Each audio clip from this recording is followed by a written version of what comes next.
Oke, bisa langsung kita mulai ya. Untuk teman-teman semua diharapkan on cam karena mau aku SS kehadirannya.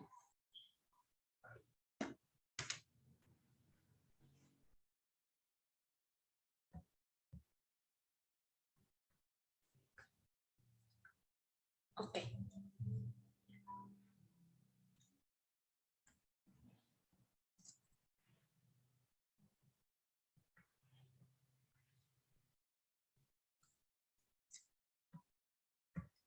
Oke, slide 1. 1,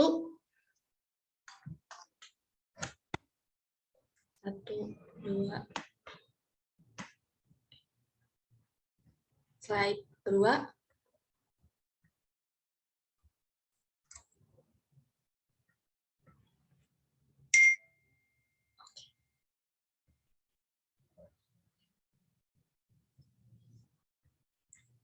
Oke, langsung kita mulai ya.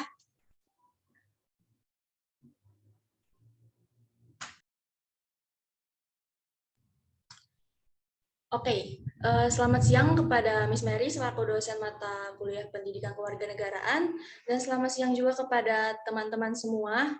Terima kasih sudah bergabung di Room Zoom pada siang hari ini.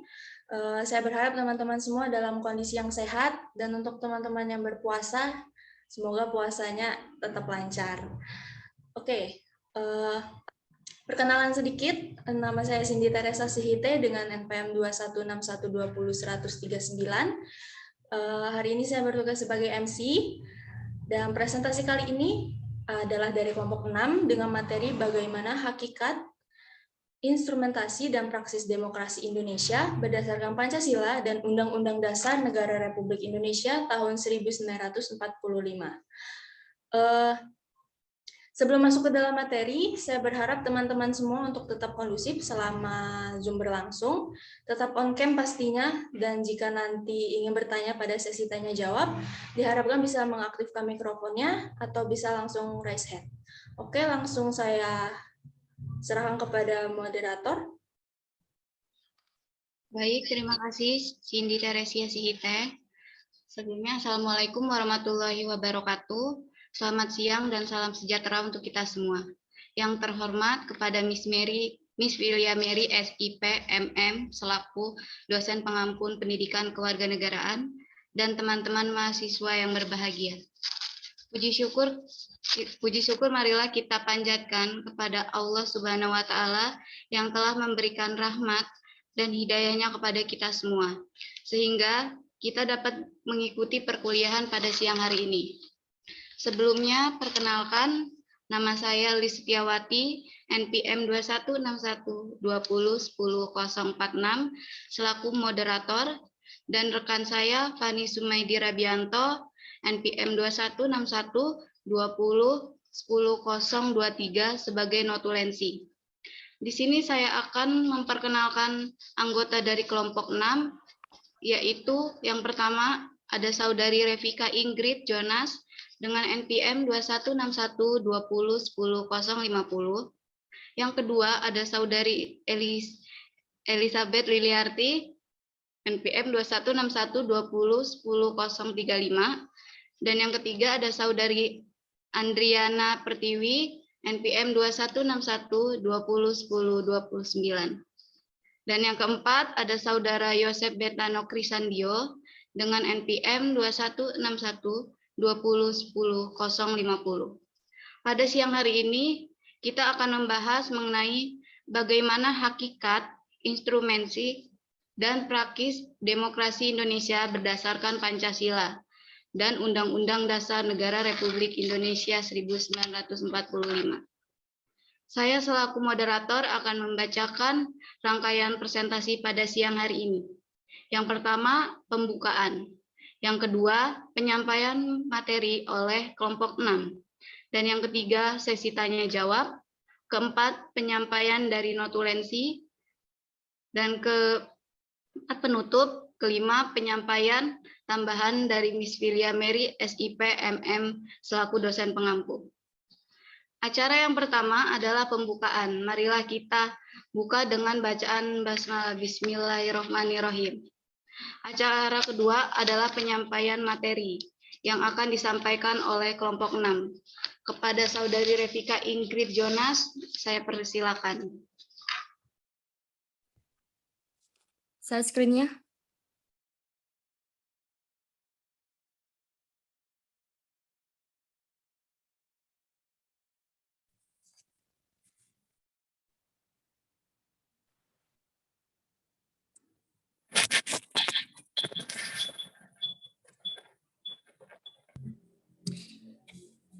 Baik, terima kasih kepada moderator atas waktu yang diberikan.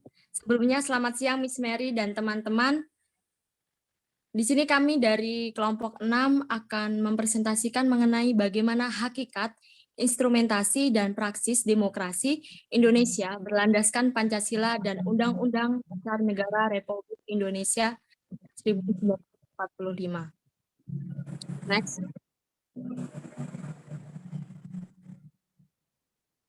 A. Menelusuri konsep dan urgensi demokrasi yang bersumber dari Pancasila. Next. 1. Apa demokrasi itu? Secara etimologis, demokrasi berasal dari bahasa Yunani kuno, yakni demos yang berarti rakyat dan kratein yang berarti kekuasaan atau kuasa. Menurut asal kata ini, demokrasi dapat dimengerti sebagai rakyat yang berkuasa atau kekuasaan rakyat. Menurut Abraham Lincoln, demokrasi adalah suatu pemerintahan dari rakyat, oleh rakyat, dan untuk rakyat. The government from the people, by the people, and for the people. Dan menurut Pak Botinggi 2002, demokrasi disikapi sebagai pemerintahan yang memiliki paradigma autocentricity atau autosentrisitas, yakni rakyatlah yang harus menjadi kriteria dasar demokrasi. Menurut CICED 1999, demokrasi sebagai konsep yang bersifat multidimensional, yakni secara filosofis demokrasi sebagai ide, norma, dan prinsip, secara sosiologis sebagai sistem sosial, dan secara psikologis sebagai wawasan, sikap, dan perilaku individu dalam hidup bermasyarakat. Jadi maksud suatu pemerintahan dari rakyat, oleh rakyat, dan untuk rakyat adalah orang yang ada di pemerintahan itu adalah rakyat itu sendiri, bukan warga asing. Oleh rakyat pemerintahan itu dipilih oleh rakyat untuk duduk di pemerintahan. Dan untuk rakyat adalah pemerintahan itu untuk kesejahteraan rakyat. Dalam demokrasi, rakyat memiliki peranan yang sangat penting untuk memutuskan serta menentukan hal-hal yang berkaitan dengan kehidupan bersama dalam pemerintahan di mana mereka berhak menyuarakan pendapatnya secara langsung atau melalui perwakilan. Next.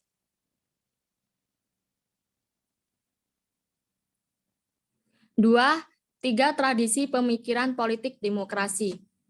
Carlos Alberto Torres 1998, demokrasi dapat dilihat dari tiga tradisi pemikiran politik, yakni klasikal Aristotelian teori, medieval teori, dan contemporary doctrine. Dalam tradisi pemikiran Aristotelian, demokrasi merupakan salah satu bentuk pemerintahan, yakni the government of all citizens will enjoy the benefits of citizenship.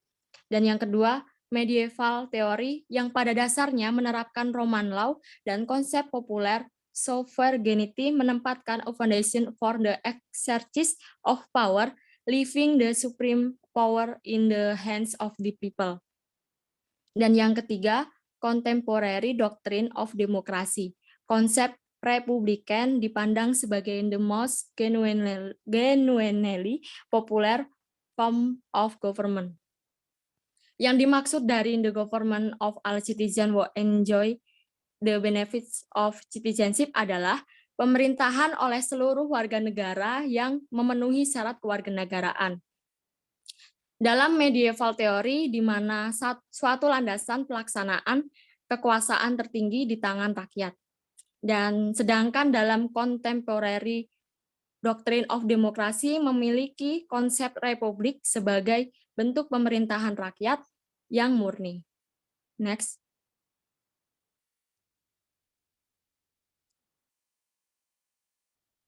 Torres 1998 memandang demokrasi dapat ditinjau dari dua aspek, yakni di satu pihak adalah formal demokrasi dan di lain pihak adalah substantif demokrasi. Formal demokrasi menunjuk pada demokrasi dalam arti sistem pemerintahan, dan substantif demokrasi menunjuk pada bagaimana proses demokrasi itu dilakukan. Proses demokrasi itu dapat diidentifikasi dalam 4 bentuk demokrasi, yaitu yang pertama protektif demokrasi. Protektif demokrasi ini merujuk pada kekuasaan ekonomi pasar. Dan yang kedua, developmental demokrasi, memiliki konsep si manusia sebagai individu yang posesif dan makhluk yang mampu mengembangkan kekuasaan atau kemampuannya. Yang ketiga, equilibrium demokrasi atau pluralis demokrasi. Ini berpandangan perlunya penyeimbangan nilai, partisipasi, dan pentingnya apatisme. Yang keempat, partisipatory demokrasi.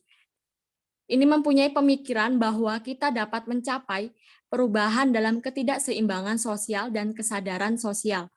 Perubahan sosial dan partisipasi demokratis perlu dikembangkan secara bersamaan karena satu sama lain yang saling memiliki ketergantungan. Next. 3. Pemikiran tentang demokrasi Indonesia.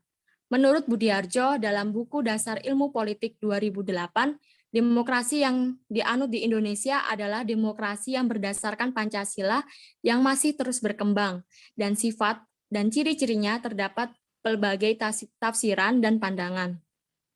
Meskipun demikian, tidak dapat disangkal bahwa nilai-nilai pokok dari demokrasi konstitusional telah cukup tersirat dalam Undang-Undang Dasar Negara Republik Indonesia tahun 1945. Menurut Muhammad Hatta, kita sudah mengenal tradisi demokrasi jauh sebelum Indonesia merdeka, yakni demokrasi desa. Demokrasi desa atau desa demokrasi merupakan demokrasi asli Indonesia yang bercirikan 3 hal, yakni 1. Cita-cita rapat, 2. Cita-cita masa protes, dan yang ketiga cita-cita tolong-menolong. Yang dimaksud cita-cita rapat ini sudah hidup di dalam sanubari rakyat Indonesia dari zaman dahulu hingga sekarang. Rapat berarti tempat rakyat banyak atau utusan rakyat untuk bermusyawarah atau mufakat atas berbagai persoalan yang menyangkut orang banyak. Dan cita-cita masa protes yaitu hak rakyat untuk membantah dengan cara umum atau terbuka segala peraturan negeri yang dianggap tidak adil.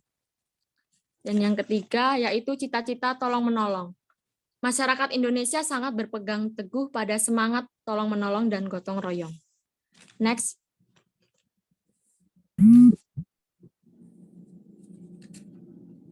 Pentingnya demokrasi sebagai sistem politik kenegaraan modern. Demokrasi di mata para pemikir Yunani kuno seperti Plato dan Aristoteles bukanlah bentuk pemerintahan yang ideal. Mereka menilai demokrasi sebagai pemerintahan oleh orang miskin atau pemerintahan oleh orang dungu. Pada akhir abad ke-17, lahirlah demokrasi modern yang disemai oleh para pemikir barat seperti Thomas Hobbes, Montesquieu, dan J.J. Rousseau. Bersamaan dengan munculnya konsep negara bangsa di Eropa, perkembangan demokrasi semakin pesat dan diterima semua bangsa terlebih sesudah Perang Dunia Kedua. Demokrasi diyakini dan diterima sebagai sistem politik yang baik guna mencapai kesejahteraan bangsa.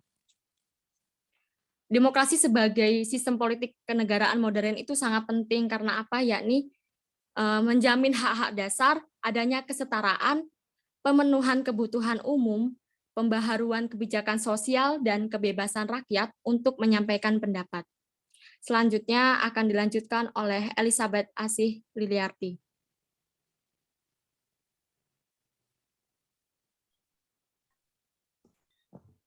Materi selanjutnya yaitu menanya alasan mengapa diperlukan demokrasi yang bersumber dari Pancasila. Next.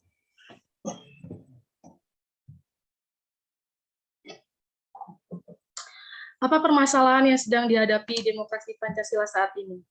Oke, masalah pertama yang hendak kita bahas pada materi ini adalah buruknya kinerja lembaga perwakilan rakyat dan partai politik dalam sistem demokrasi Pancasila. Lembaga perwakilan merupakan suatu kekuatan dalam demokrasi. Dikatakan sebagai kekuatan dalam demokrasi karena lembaga perwakilan ini menjadi tempat atau wadah yang menampung aspirasi rakyat dan segala curahan hati rakyat. Segenap keinginan rakyat disalurkan melalui lembaga perwakilan rakyat yang dibentuk secara demokratis, yaitu melalui jalan pemilu yang diadakan tiap 5 tahun sekali. Selanjutnya, krisis partisipasi rakyat. Peranan masyarakat dalam menciptakan demokrasi sangat ditentukan oleh partisipasi politiknya. Namun demikian, tidak semua anggota masyarakat dapat memberikan partisipasi politiknya. Penyebab dari rakyat yang tidak mampu memberikan partisipasi politiknya adalah karena tidak adanya peluang untuk berpartisipasi atau karena terbatasnya kemampuan untuk berpartisipasi dalam politik. Dan yang ketiga, munculnya penguasa di dalam demokrasi. Dalam demokrasi, masalah kepentingan penguasa yang sejak awal memang telah dikhawatirkan menjadi persoalan utama dalam demokrasi. Pesta pora meriah saat pemilu kemudian berakhir dengan istirahat panjang politisi. Selanjutnya, demokrasi saat ini yang membuang kedaulatan rakyat. Masalah keempat yang akan kita bahas, demokrasi Pancasila dalam memainkan perannya tidak jarang melantarkan rakyat, karena ada banyaknya persoalan yang sulit dipecahkan. Masalah-masalah yang terjadi yaitu peran rakyat, miskin semakin tertinggal, terjadi banyak penggusuran, dan layanan publik yang sulit dijangkau karena biaya yang mahal. Dan penyingkiran rakyat miskin karena demokrasi dikuasai oleh kaum kaya raya. Secara lebih spesifik, penyebab rendahnya partisipasi politik tersebut adalah pendidikan yang rendah, menyebabkan rakyat kurang aktif dalam melaksanakan partisipasi politik, tingkat ekonomi rakyat yang rendah, dan partisipasi politik rakyat. Selanjutnya, next. C. Menggali sumber historis, sosiologis, dan politik tentang demokrasi yang bersumber dari Pancasila. Next. Satu sumber nilai yang berasal dari demokrasi desa. Nilai-nilai demokrasi dalam taraf tertentu sudah berkembang dalam budaya Nusantara dan dipraktikkan setidaknya dalam unit politik terkecil, seperti desa di Jawa, nagari di Sumatera Barat, dan Banjar di Bali. Mengenai adanya anasir demokrasi dalam tradisi desa, kita akan meminjam dua macam analisis, yaitu yang pertama, paham kedaulatan rakyat sebenarnya sudah tumbuh sejak lama di Nusantara, di alam Minangkabau. Misalnya pada abad ke-14 sampai ke-15, kekuasaan raja dibatasi oleh ketundukannya pada keadilan dan kepatuhan.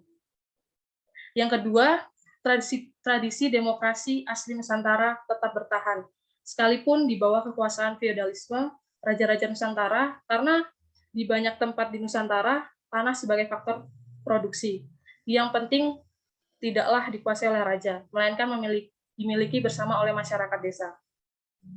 Ada dua analisir dari tradisi demokrasi desa yang asli Nusantara, yaitu yang pertama, hak untuk mengadakan protes bersama terhadap peraturan-peraturan raja yang dirasa tidak adil, dan yang kedua, hak untuk menyingkir dari daerah kuasaan raja apabila ia merasa tidak senang lagi hidup di sana. Next.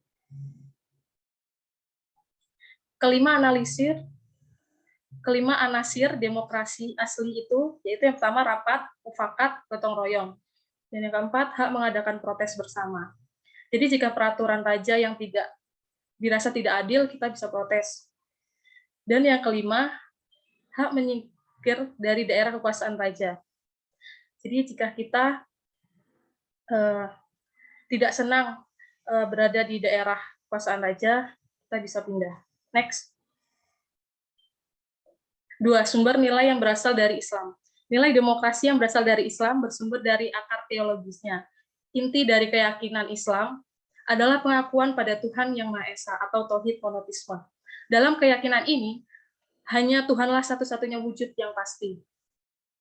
Semua selain Tuhan bersifat nisbi belaka. Konsekuensinya, semua bentuk pengaturan hidup sosial manusia yang melahirkan kekuasaan mutlak dinilai bertentangan dengan jiwa tauhid. Pengaturan hidup dengan menciptakan kekuasaan mutlak pada sesama manusia merupakan hal yang tidak adil dan tidak beradab.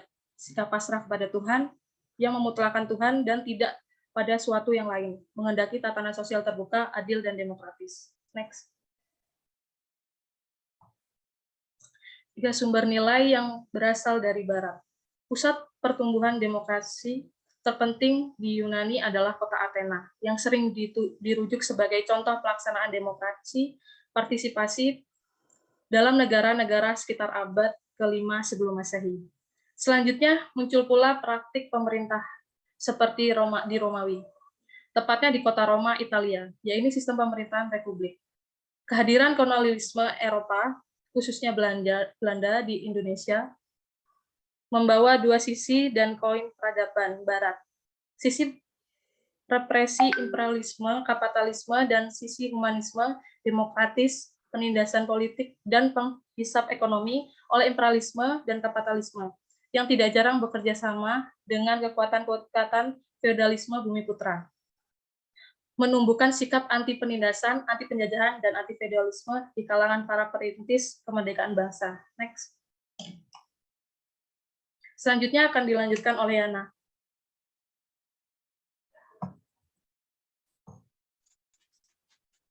Baik, terima kasih untuk Elizabeth Liliarty. Untuk poin selanjutnya adalah membangun argumen tentang dinamika dan tantangan demokrasi yang bersumber dari Pancasila. Yang pertama ada Majelis Permusyawaratan Rakyat. Sebelum dilakukan perubahan, MPR merupakan lembaga tertinggi negara. Berikut ketentuan mengenai Majelis Permusyawaratan Rakyat dalam naskah asli Undang-Undang Dasar 1945 terdiri atas 2 pasal. Kedua pasal tersebut adalah pasal 2 dengan 3 ayat dan pasal 3 tanpa ayat. Bunyi pasal 2 ayat 1, Majelis Permusyawaratan Rakyat terdiri atas anggota-anggota Dewan Perwakilan Rakyat, ditambah dengan utusan-utusan dari daerah-daerah dan golongan-golongan menurut aturan yang ditetapkan dengan undang-undang. Ayat 2, Majelis Permusyawaratan Rakyat bersidang sedikitnya sekali dalam 5 tahun di ibu kota negara. Ayat ketiga, segala putusan Majelis Permusyawaratan Rakyat ditetapkan dengan suara terbanyak. Bunyi pasal 3, Majelis Permusyawaratan Rakyat menetapkan undang-undang dasar dan garis-garis besar daripada haluan negara, presiden dan atau wakil presiden dalam masa jabatannya menurut Undang-Undang Dasar. Perubahan Undang-Undang 1945 dilakukan terhadap pasal 2 ayat 1 yakni mengenai susunan keanggotaan MPR. Pasal 2 ayat 2 dan ayat 3 tetap tidak diubah. Pasal 3 diubah dari tanpa ayat menjadi pasal 3 dengan ayat. Berikut adalah rumusan perubahannya. Ini pasal 2 ayat 1 yaitu Majelis Permusyawaratan Rakyat terdiri atas anggota Dewan Perwakilan Rakyat dan anggota Dewan Perwakilan Daerah yang dipilih melalui pemilihan umum dan diatur lebih lanjut dengan undang-undang. Ayat 2 berbunyi, Majelis Permusyawaratan Rakyat bersidang sedikitnya sekali dalam 5 tahun di ibu kota negara. Bunyi ayat 3, segala putusan Majelis Permusyawaratan Rakyat ditetapkan dengan suara terbanyak. Bunyi pasal 3 ayat 1, Majelis Permusyawaratan Rakyat berwenang mengubah dan menetapkan Undang-Undang Dasar. Ayat 2, Majelis Permusyawaratan Rakyat melantik presiden dan atau wakil presiden. Bunyi ayat 3, Majelis Permusyawaratan Rakyat hanya dapat memberhentikan presiden dan atau wakil presiden dalam masa jabatannya menurut Undang-Undang Dasar.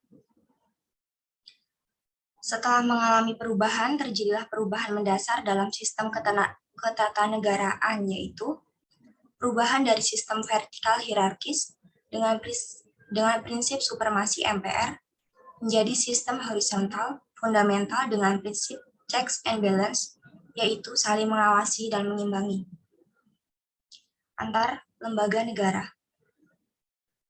dalam kaitannya dengan pemilu, presiden dan wakil presiden secara langsung, timbul kewenangan baru bagi MPR, yakni melantik presiden dan wakil presiden, pasal 3 ayat 2 Undang-Undang 1945. Kewenangan lain yang muncul berdasarkan ketentuan pasal 3 ayat 3 Undang-Undang Dasar 1945 adalah MPR berwenang memberhentikan presiden dan atau wakil presiden dalam masa jabatannya menurut Undang-Undang Dasar.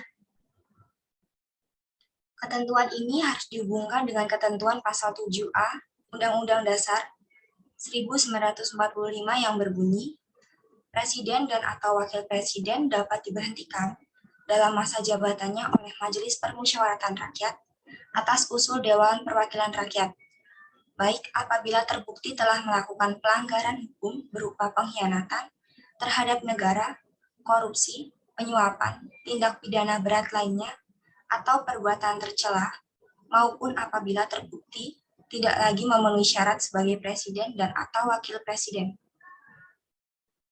Kewenangan MPR lainnya diatur pula dalam pasal 8 ayat 2 dan ayat 3 Undang-Undang Dasar 1945. Pasal tersebut mengatur tentang pengisian lowongan jabatan presiden dan wakil presiden secara bersama-sama atau bila mana wakil presiden berhalangan tetap. Selanjutnya, Dewan Perwakilan Rakyat. Dalam upaya mempertegas pembagian kekuasaan dan menetapkan prinsip saling mengawasi dan mengimbangi yang lebih ketat dan transparan, maka ketentuan mengenai DPR dilakukan perubahan. Pada naskah asli pasal 19 berbunyi, 1. Susunan Dewan Perwakilan Rakyat ditetapkan dengan undang-undang. 2. Dewan Perwakilan Rakyat bersidang sedikitnya sekali dalam setahun. Rumusan perubahannya adalah ayat 1 berbunyi, anggota Dewan Perwakilan Rakyat dipilih melalui pemilihan umum. 2. Susunan Dewan Perwakilan Rakyat diatur dengan undang-undang. 3. Dewan Perwakilan Rakyat bersidang sedikitnya sekali dalam setahun. Pada rumusan di atas yang berubah adalah penambahan ketentuan mengenai pemilihan anggota DPR. 2 ketentuan lainnya yakni susunan dan masa sidang DPP tetap tidak berubah.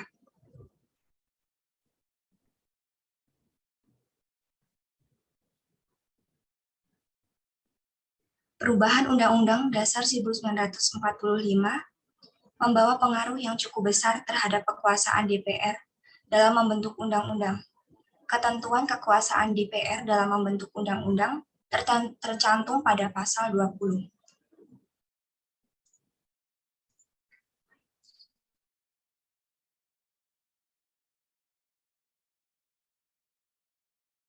Berbunyi, tiap-tiap undang-undang menghendaki persetujuan Dewan Perwakilan Rakyat. 2. Jika sesuatu rancangan undang-undang tidak mendapat persetujuan Dewan Perwakilan Rakyat, maka rancangan tadi tidak boleh dimajukan lagi dalam persidangan Dewan Perwakilan Rakyat 1. Rumusan perubahannya yaitu pasal 1 berbunyi, Dewan Perwakilan Rakyat memegang kekuasaan membentuk undang-undang. 2. Setiap rancangan undang-undang dibahas oleh Dewan Perwakilan Rakyat dan Presiden untuk mendapat persetujuan bersama. 3. Jika rancangan undang-undang itu tidak mendapat persetujuan bersama, rancangan undang-undang itu tidak boleh diajukan lagi dalam persidangan Dewan Perwakilan Rakyat masa itu. 4. Presiden mengesahkan rancangan undang-undang yang telah disetujui bersama untuk menjadi undang-undang. Yang kelima, dalam hal rancangan undang-undang yang telah disetujui bersama, tersebut tidak disahkan oleh Presiden dalam waktu 30 hari semenjak rancangan undang-undang tersebut disetujui. Rancangan undang-undang tersebut sah menjadi undang-undang dan wajib diundangkan.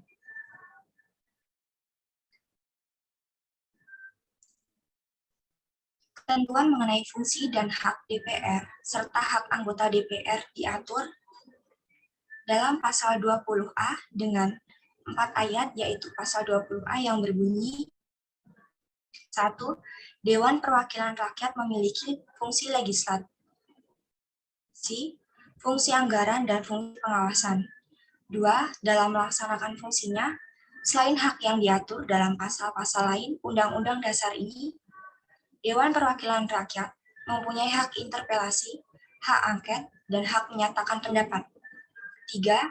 Selain hak yang diatur dalam pasal-pasal lain Undang-Undang Dasar ini, setiap anggota Dewan Perwakilan Rakyat mempunyai hak mengajukan pertanyaan, menyampaikan usul dan pendapat, serta hak imunitas. 4.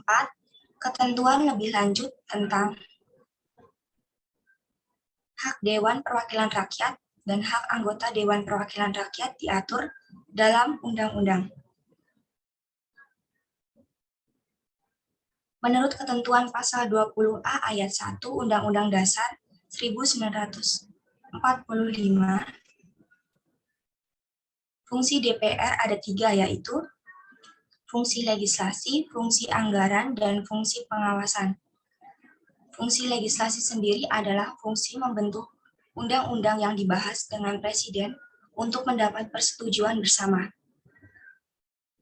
Fungsi anggaran yaitu fungsi menyusun dan menetapkan anggaran pendapatan dan belanja negara bersama Presiden dan memberhentikan pertimbangan DPD.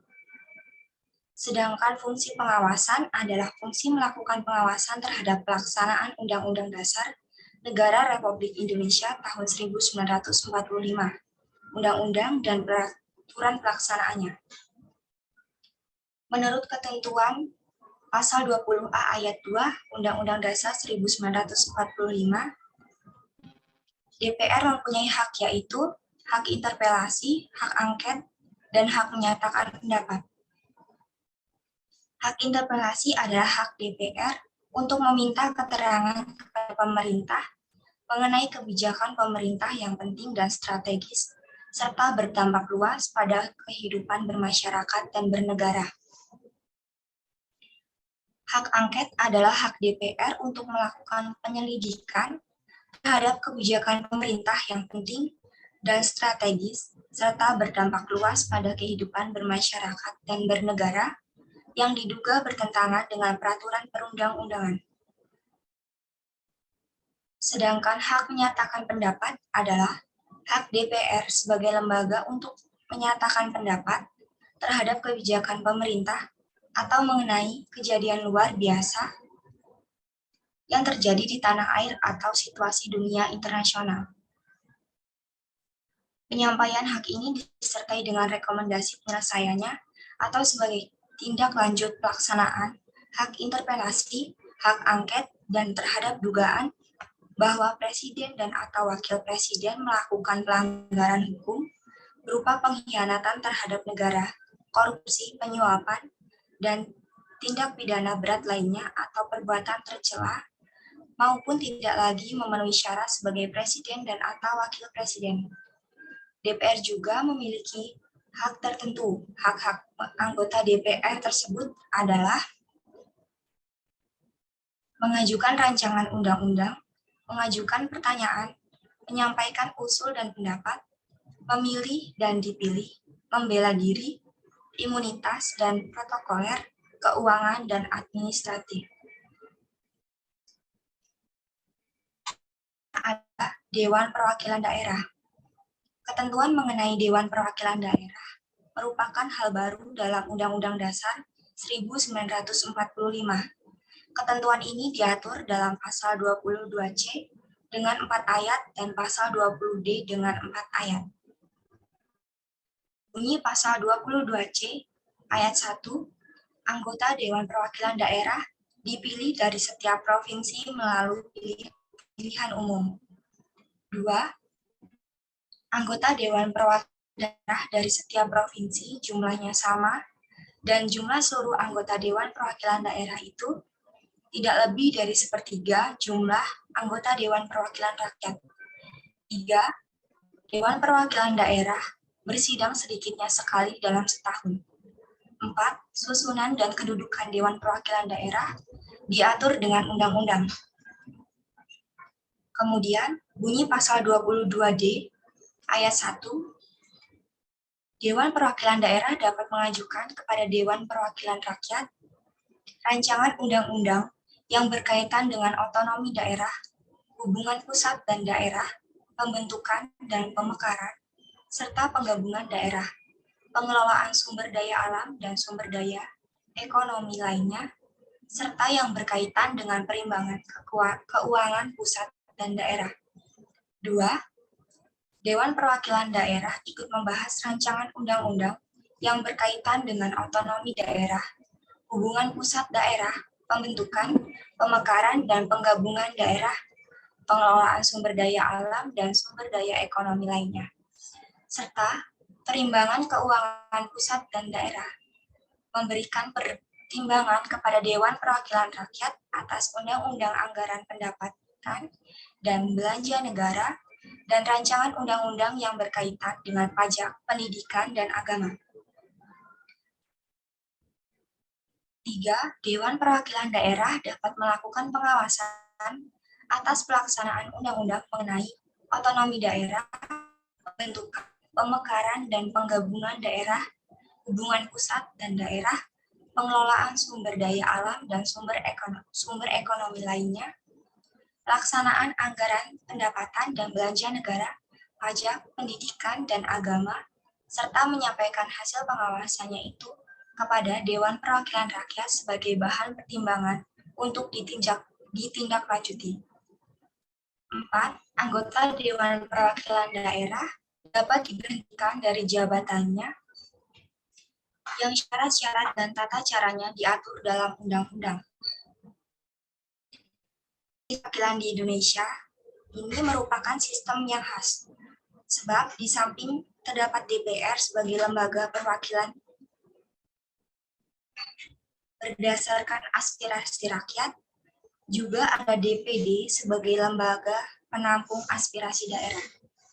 Selanjutnya materi akan disampaikan oleh Yosef.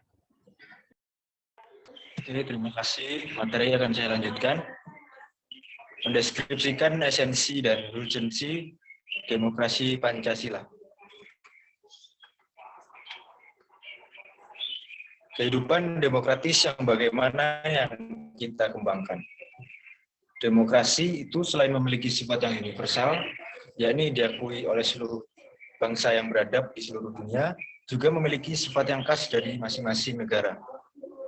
Sifat khas demokrasi di setiap negara biasanya tergantung ideologi masing-masing. Demokrasi kita pun selain memiliki sifat yang universal, juga memiliki sifat khas yang sesuai dengan budaya bangsa Indonesia yang berdasarkan Pancasila. Jadi demokrasi sudah dikenal di mata dunia, bahkan banyak negara memberlakukan sistem demokrasi. Namun sistem demokrasi di setiap negara akan berbeda-beda sesuai budaya dan istiadatnya. Sini ada pilar demokrasi Pancasila. Yang pertama, demokrasi berdasarkan ketuhanan yang Maha Esa. Yang kedua, demokrasi dengan kecerdasan. Yang ketiga, demokrasi yang berkedaulatan rakyat. Yang keempat, demokrasi dengan rule of law. Yang kelima, demokrasi dengan pembagian kekuasaan.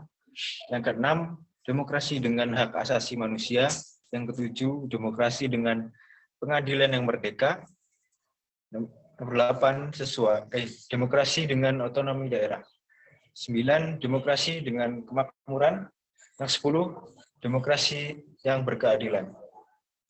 Pilar demokrasi ini sudah sesuai dengan Pancasila dan Undang-Undang Dasar Republik Indonesia tahun 1945.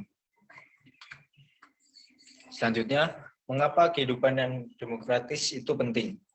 Sebuah negara dapat disebut sebagai negara demokratis apabila di dalam pemerintahan tersebut rakyat memiliki kesempatan untuk berpartisipasi dalam pembuatan keputusan, memiliki persamaan di muka hukum, dan memperoleh pendapatan yang layak karena terjadi distribusi yang adil. Di sini saya akan menjabarkan poin per poin. Yang pertama, partisipasi dalam pembuatan keputusan itu para pembuat kebijakan memperhatikan seluruh aspirasi rakyat yang berkembang Kebijakan yang dikeluarkan harus dapat mewakili berbagai keinginan masyarakat yang beragam. B.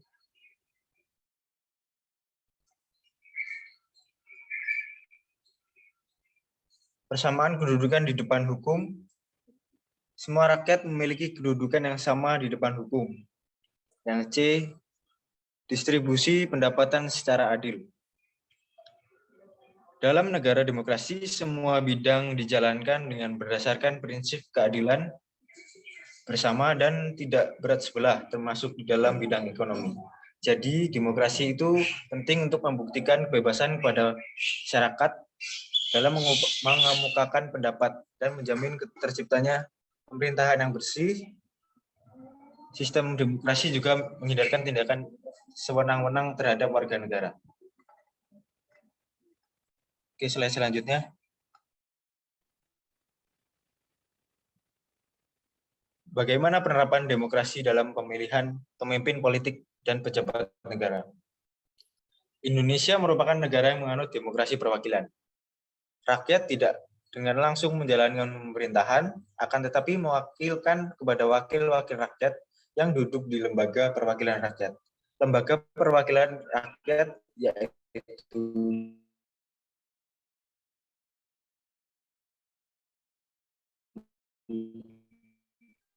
Dewan Perwakilan Rakyat atau DPR dan Majelis Pemilih berdasarkan moral berakhlak baik. Bagi kita yang terpenting adalah mampu mengambil hikmah dari jumlah kejadian yang menimpa para pemimpin yang lalai dan tidak bermoral baik.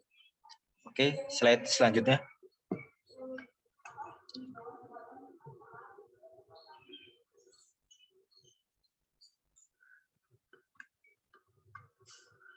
Selanjutnya, Majelis Permusyawaratan Rakyat adalah suatu lembaga tertinggi negara yang memegang dan melaksanakan kedaulatan rakyat, dan tugas dari MPR tersebut sudah sesuai dengan Undang-Undang Dasar 1945. Adalah MPR bersidang sedikit-sedikitnya 1 kali dalam 5 pemimpin politik memilih pejabat negara haruslah dengan demokrasi. Inti dari demokrasi Pancasila. 1. Asas kerakyatan, pemerintah dari rakyat, oleh rakyat, dan untuk rakyat. Kedaulatan sepenuhnya berada di tangan rakyat dan sepenuhnya dilaksanakan oleh MPR. Yang kedua, asas perwakilan rakyat. Rakyat memilih wakil-wakilnya melalui pemilihan umum untuk menjadi anggota DPR, yang kemudian anggota DPR tersebut diangkat menjadi anggota MPR. Yang ketiga, asas musyawarah. Musyawarah adalah melakukan atau merundingkan suatu hal dengan cara menampung berbagai pendapat guna mengambil keputusan secara mufakat dengan dijiwai semangat kekeluargaan.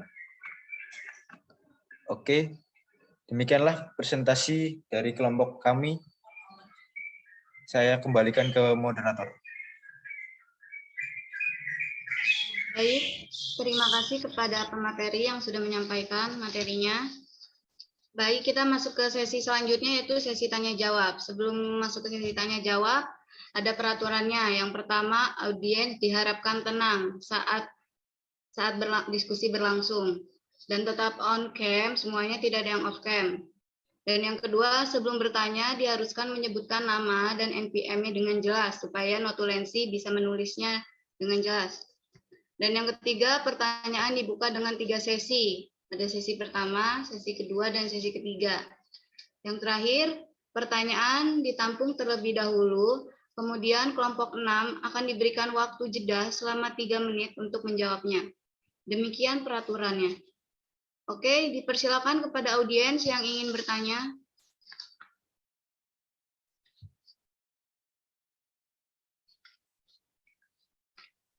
Izin bertanya. Ya. Perkenalkan, nama saya Cornelia Regita Ardia Pramesti, NPM 2161200130. Pertanyaan saya, mengapa harus ada demokrasi?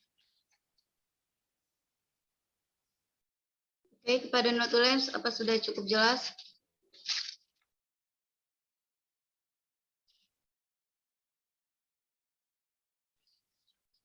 Oke, selanjutnya siapa yang mau bertanya?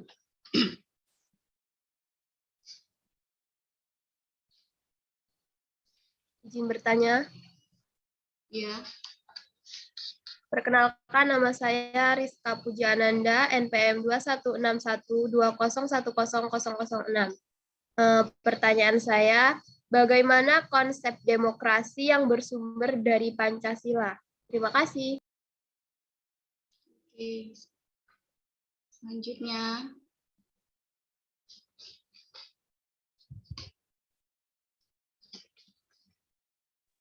Izin bertanya moderator. ya, Dalam sebuah lembaga legislatif itu kan terdapat DPD dan DPRD. Nah, bagaimana hubungan DPD dan DPRD dalam merancang undang-undang? Terima kasih. oke. Untuk kelompok 6, apakah sudah cukup jelas?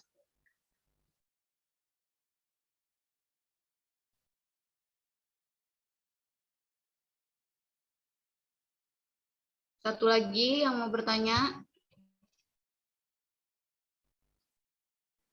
Izin bertanya. Perkenalkan, nama saya Vicentia Fikardilia, NPM 2161200122. Mengapa MPR memiliki wewenang untuk memberhentikan presiden dan wakil presiden? Terima kasih. Oke, baik. Untuk kelompok 6 diberi waktu 3 menit untuk menjawabnya ya. Oke, untuk teman-teman yang lain, tetap on cam. Pada Paskalin, Pius Erinza, Marianus Tegar, Henry, Michelle, diharapkan on cam.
Oke, baik. Untuk kelompok 6, apakah bisa dijawab? Oke, saya akan menjawab pertanyaan dari Cornelia Regita. Mengapa harus ada demokrasi? Demokrasi itu harus ada agar dapat mengontrol secara langsung maupun tidak langsung dari masyarakat terhadap jalannya roda pemerintahan guna membuktikan kebebasan masyarakat dalam hal mengemukakan pendapat serta menjamin adanya pemerintahan yang bersih dan transparan. Begitu. Apakah sudah jelas?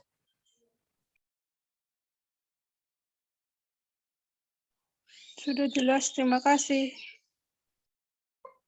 Oke, untuk pertanyaan selanjutnya, saya bacakan bagaimana konsep demokrasi yang bersumber dari Pancasila.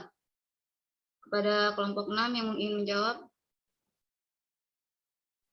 Baik, saya akan menjawab pertanyaan dari Rizka Puja.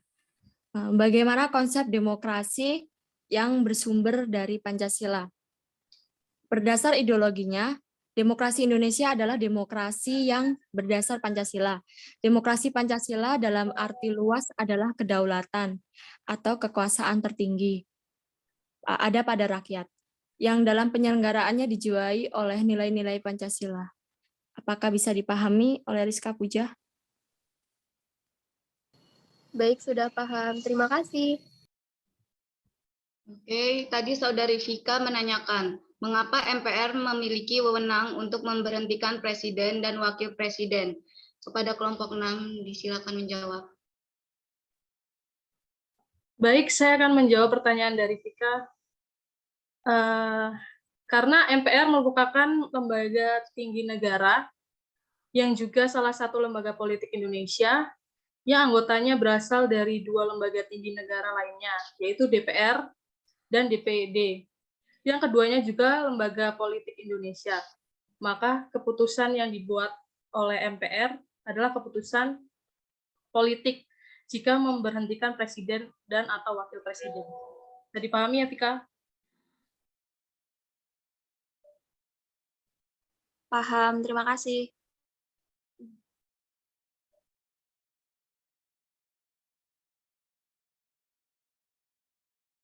Sebagai lembaga legislatif dalam merancang undang-undang.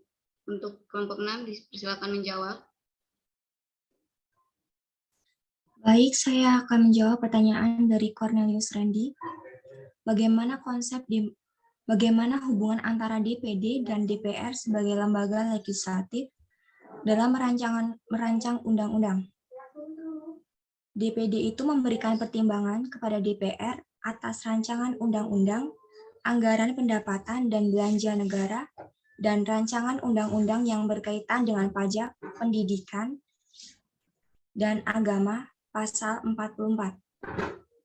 Kemudian, DPD memberikan pertimbangan kepada MPR dalam pemilihan anggota Badan Pemeriksa Keuangan, pasal 45. Apakah bisa dipahami, Cornelius? Baik, terima kasih atas jawabannya. Baik, terima kasih. Oke, kita masuk ke sesi 2.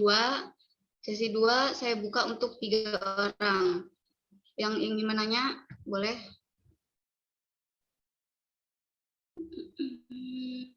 Izin bertanya. Perkenalkan, nama saya Leonardus Dimas dengan NPM 216120100032. Saya ingin bertanya, apa yang menyebabkan lunturnya paham vandalisme? Sekian, terima kasih. Selanjutnya.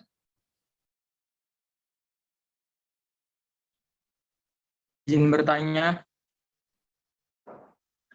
Perkenalkan, nama saya Molto Sinaga. Bagaimana jika presiden dan wakil presiden berhenti secara bersamaan dalam masa jabatannya?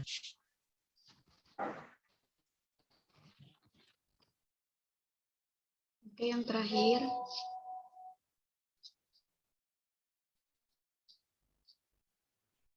Izin bertanya.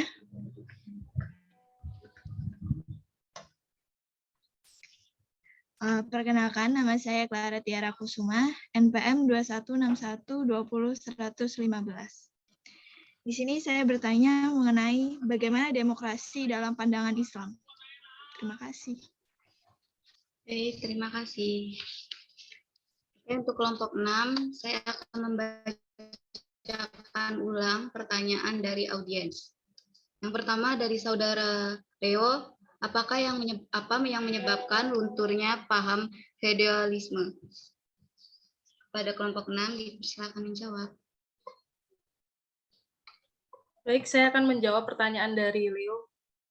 Sistem feodalisme semakin berkurang dengan diambilnya pelabuhan di masa Hindia Belanda, diambilnya tanah untuk kepentingan kolonial, dan mencampuri urusan politik kerajaan seperti pemilihan raja, bupati, dan sebagainya, hingga masa Raffles dan politik itu terbuka, membuat sistem feodalisme berubah menjadi kapitalisme. Apakah bisa dipahami, Leo? Baik, paham. Terima kasih Lili atas jawabannya. Sama. Oke, pertanyaan selanjutnya dari saudari Clara. Bagaimana demokrasi dalam pandangan Islam? Kepada kelompok 6, dipersilakan menjawab. Baik, saya akan menjawab pertanyaan dari Clara. Demokrasi memang bukan diktum suatu agama, namun tidak sulit menghubungkannya dengan ajaran Islam. Demokrasi adalah bentuk maju atau sistematika dari cara-cara rakyat untuk bermusyawarah. Jelas di dalam Islam ada prinsip bermusyawarah. Dalam memutuskan pengaturan, hal-hal yang bersifat kepentingan umum. Demokrasi adalah bentuk maju berkaitan dengan sistem kepemerintahan dalam bernegara, Islam memperjuangkan kesetaraan.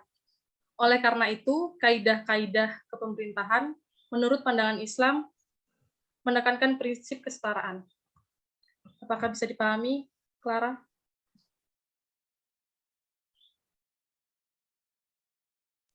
Baik, terima kasih. Oke, untuk yang terakhir, pertanyaan dari saudara Al, bagaimana jika presiden dan wakil presiden berhenti secara bersamaan dalam masa jabatannya? Kepada kelompok 6, silakan menjawab. Oke, di sini saya akan menjawab. Sebenarnya jika presiden dan wakil presiden Republik Indonesia berhenti atau tidak dapat melakukan kewajibannya dalam masa jabatannya, maka Ketua Dewan Perwakilan Rakyat menjalankan kewajiban itu sampai dengan ada ketentuan tentang penggantian pemangku jabatan presiden. Begitu jawabannya. Apakah kurang jelas? Saudara Al, bagaimana jawabannya, bisa diterima atau tidak? Cukup jelas, terima kasih. Oke. Untuk sesi yang ketiga, saya buka untuk 3 orang penanya. Oke, untuk yang pertama. Izin bertanya. Perkenalkan, nama saya Immanuel Yudhistira Grinta, NPM 2161201-004. Di sini saya ingin bertanya, mengapa demokrasi harus bersumber dari Pancasila? Terima kasih. Maaf, Saudari Immanuel, terlalu cepat. Bisa diulang? Oke, saya ingin bertanya, mengapa demokrasi harus bersumber pada Pancasila? Oke, terima kasih. Untuk audiens yang ingin menanya. Izin bertanya. Perkenalkan, saya Wulandari Siti Kristanti, NPM 21612010047. Pertanyaan saya, seandainya Presiden dan Wakil Presiden berhalangan tetap untuk menjalankan tugas kenegaraan, siapakah yang akan mengganti tugas-tugas kenegaraan tersebut? Terima kasih. Oke, terima kasih. Untuk yang terakhir. Izin bertanya.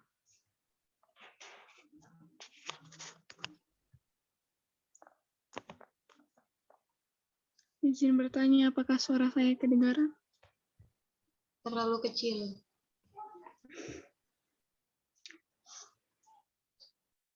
Izin bertanya, perkenalkan, nama saya Teresis Tanggang, NPM 2161201001. Mau bertanya, apa sih perbedaan antara keputusan dan ketetapan MPR? Terima kasih. Oke, baik, terima kasih. Oke, pertanyaan di sesi 3 ini akan saya ulangi. Yang pertama, dari Saudari Aprilia, seandainya Presiden dan Wakil Presiden berhalangan tetap untuk menjalankan tugas kenegaraannya, siapakah yang akan menggantikan tugas kenegaraan? Untuk kelompok 6, dipersilakan untuk menjawab. Baik, saya akan menjawab pertanyaan dari Aprilia. Seandainya Presiden dan Wakil Presiden berhalangan tetap untuk menjalankan tugas kenegaraan, siapakah yang akan mengganti tugas kenegaraan? Jawabannya itu dalam Wakil Presiden tidak ada atau berhalangan, maka jika Presiden berhalangan, Ketua Dewan Perwakilan Rakyat menjalankan jabatan Presiden sehari-hari. Apakah bisa dipahami, Aprilia? Cukup jelas, terima kasih. Oke. Pertanyaan selanjutnya, mengapa demokrasi harus bersumber dari Pancasila? Oke, kepada kelompok 6 dipersilakan menjawab. Baik, saya akan menjawab pertanyaan dari Immanuel Yudhistira. Mengapa demokrasi harus bersumber dari Pancasila? Alasan diperlukannya demokrasi yang bersumber dari Pancasila karena Pancasila sangat berperan penting dalam aspek kehidupan masyarakat negara Indonesia. yang mana menjunjung tinggi nilai-nilai agama, rasa kemanusiaan, persatuan, musyawarah, dan keadilan. Apakah bisa dipahami?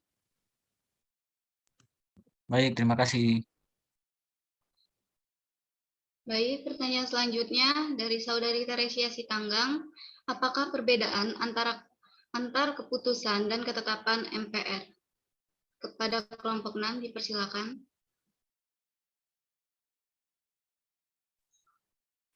Baik, saya akan menjawab pertanyaan dari Teresia. Apakah perbedaan antara keputusan dan ketetapan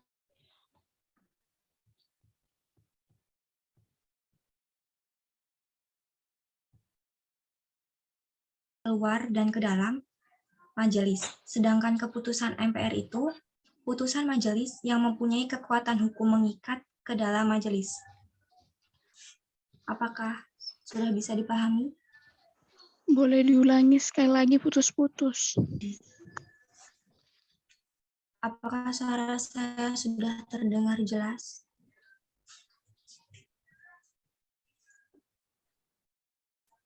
Sudah. Ketetapan MPR itu putusan majelis yang mempunyai kekuatan hukum mengikat keluar dan ke dalam MPR. Sedangkan keputusan MPR itu putusan majelis yang mempunyai kekuatan hukum mengikat ke dalam majelis. Apakah sudah jelas? Sudah, terima kasih. Sama-sama. Oke. Kayaknya dari muka-mukanya masih pada bingung ya. Nah, apa materi hari ini? Oke, saya buka aja sesi bonus untuk pertanyaan yang ingin menjawab, yang masih bingung nih, mau nanya apa, dipersilakan. Tetap on cam.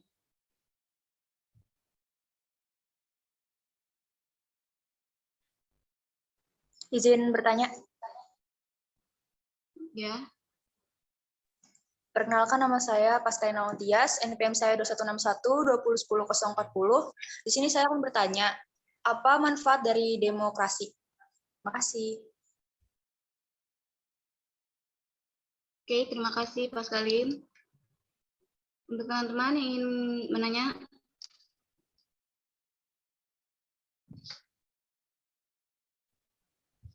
izin bertanya. Perkenalkan, nama saya Maria Franzuela Ambarita, NPM 2161-2010-024. Pertanyaannya, apakah maksud demokrasi merupakan pelembagaan dari kebebasan? Terima kasih. selanjutnya,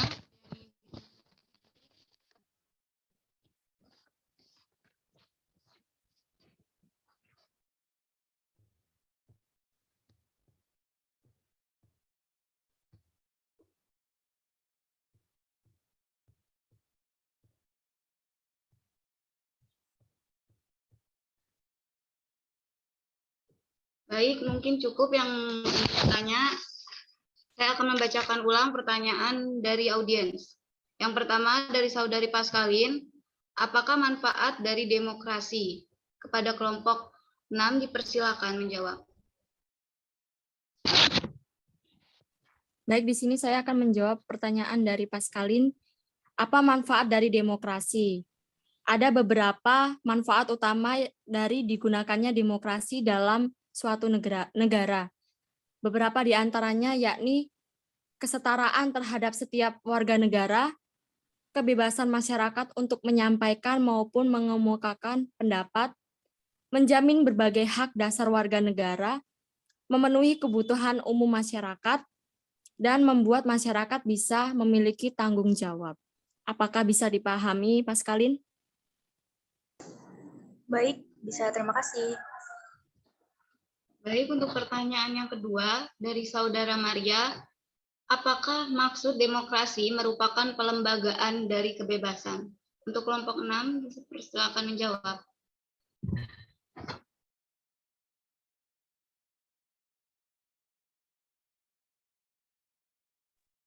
Baik, saya akan menjawab pertanyaan dari Rita, yaitu kebebasan berpendapat. Yaitu kebebasan berpendapat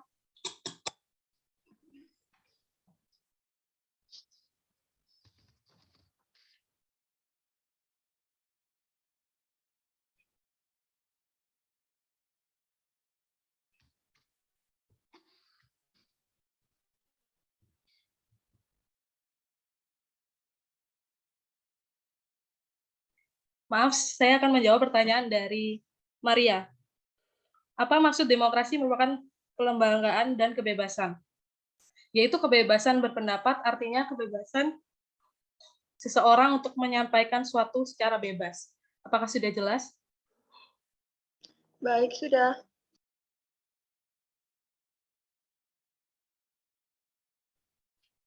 Baik, berhubung semua pertanyaan sudah dijawab oleh kelompok 6, mari kita lanjut pada sesi berikutnya. Untuk acara kepada Saudari Fani untuk membacakan hasil diskusi hari ini. Kepada Notang. Perkenalkan, nama saya Fani Syumedi Rabianto, MPM 216120123. Di sini saya akan membacakan notulensi pada hari ini. Pertemuan ke-7 presentasi kelompok 6, Selasa 12 April 2022. Presentasi kelompok 6 dengan materi bagaimana hakikat, instrumentasi, dan praksis demokrasi Indonesia berlandasan Pancasila dan UUD NKRI 1945. Waktu 11.13 sampai dengan 14.16 WIB. Tempat Zoom meeting. Dosen pengampu Filiae Mari SIP MM. Dihadiri 37 mahasiswa manajemen pagi, tidak hadir 7 mahasiswa, yaitu Yohanes Bagus Satrio, MPM 216120105. 2. Valentinus Kevin Pratama, MPM 216200118. Ketiga, Franciscus Chandra Pamungkas, MPM 216120126. Dikarenakan HP-nya rusak. Keempat, Budi Arifin 216120121 dikarenakan susah sinyal. Yang kelima yaitu Stefani MPM 216120125. Yang keenam Bintang Yosafat Bintang Fajar, yaitu dikarenakan sakit. Ketujuh, Angga Aris Menandar, MPM 216120149. Di sini yang presentasi beranggota Ardiana Pertiwi, MPM 216120119, Elizabeth Asih Liliarti 216120135, Yosef Betano Krisandio, MPM 216120142, Revika Ingrid Jonas, MPM 216120150. MC-nya yaitu Cindy Teresa Sihite 216120139, moderator Lulis Setiawati, MPM 216120146, notulis Fani Syumedi Rabianto, MPM 216120123. Hal yang menarik menurut saya dari materi hari ini yaitu 3 tradisi pemikiran politik demokrasi. Yang pertama ada classical Aristotelian theory, medieval theory, contemporary theory. Di sesi tanya jawab yaitu ada 3 sesi. Sesi pertama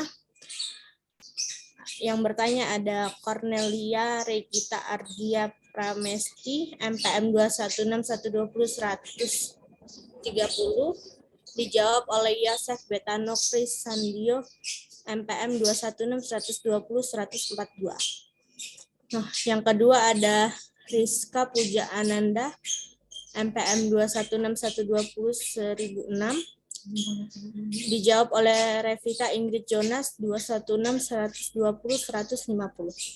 Yang ketiga ada Cornelius Randy Setiawan, MPM 216120114, dijawab oleh Ardiana Pertiwi 216120119.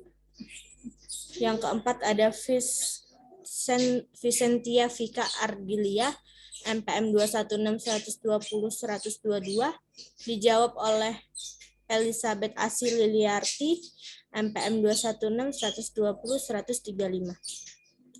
Di sesi kedua ada 3 orang lagi bertanya, yaitu Leonardus Dimas SK, MPM 216 120 132, dijawab oleh Elizabeth Asih Liliarti, MPM 216 120 135.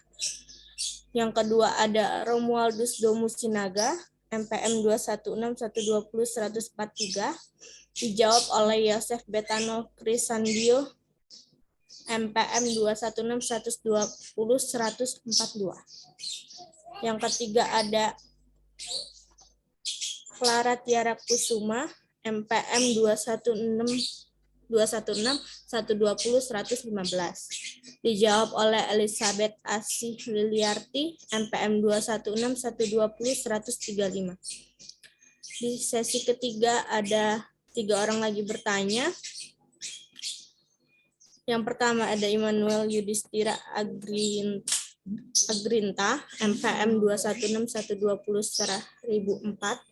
Dijawab oleh Revika Ingrid Jonas, MPM 216 120 150. Yang kedua ada Aprilia Wulandari Cindy Kristanti, dijawab oleh Revika Ingrid Jonas. Yang ketiga ada Teresia Sitanggang, dijawab oleh Ardiana Pertiwi.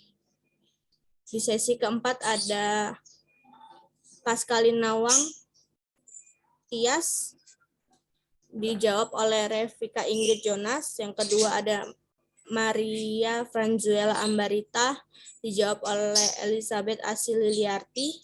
Yang ketiga ada, oke, cukup, terima kasih. Maaf bila ada salah kata dari saya kembalikan ke moderator. Oke, terima kasih kepada Notulensi yang telah membacakan hasil diskusinya. Tidak terasa, kita sudah sampai di penghujung acara.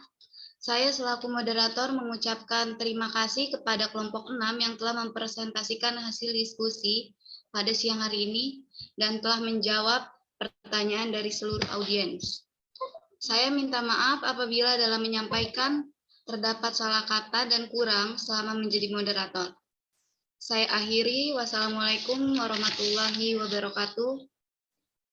Kepada MC, warahmatullahi wabarakatuh. Pada MC saya persilakan. Oke, terima kasih Lis sebagai moderator. Nah, itu tadi presentasi dari kelompok 6 teman-teman tentang bagaimana instrumentasi dan praksis demokrasi Indonesia berlandaskan Pancasila dan Undang-Undang Dasar Negara Republik Indonesia tahun 1945. Seru nih tadi kelas aktif dan teman-teman juga cukup menyimak walaupun muka-mukanya ngantuk. Muka-mukanya muka-muka capek semua. Tapi teman-teman, aku mau ngucapin terima kasih udah tetap bertahan di room Zoom. Aku sebagai MC sebelumnya mau minta maaf kalau ada kurang-kurangnya sedikit nih sebagai MC karena masih pertama kali, jadi masih grogi ya. Oke, mungkin nggak aku perpanjang, cukup sampai di sini aja. Mau ngucapin terima kasih buat teman-teman semua, tetap jaga kesehatannya. Buat teman-teman yang puasa, tetap semangat sampai nanti di akhir kata aku mau ucapin terima kasih. Terima kasih. Sama-sama. Sama, shalom. Shalom. Selamat siang. Terima kasih.